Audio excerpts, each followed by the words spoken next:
Masyado kasi kayo seryoso, iyak kayo na iyak din.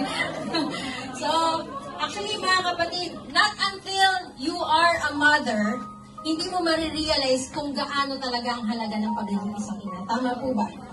Lahat ng mga sleepless nights, hello, tama po? Yung mga pagkain na iniskip mo, yung mental overload na meron ka kapatid, yung mga silent tears, lalo-lalo na po sa ating mga kababayan na naririto po sa Hong Kong na malayo po sa kanilang mga pamilya.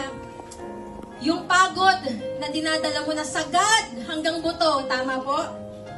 Na kahit na minsan may tumutulong sa'yo, may someone na tumutulong sa'yo, pero still, mabigat pa rin yung pakiramdam, tama?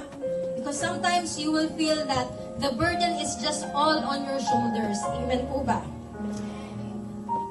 Yung pangangailangan minsan natin, iniisang tabi natin, yung inuuna natin lagi yung pangangailangan ng mga anak natin, ng mga mahal natin sa buhay. And let me tell you mga kapatid, motherhood is not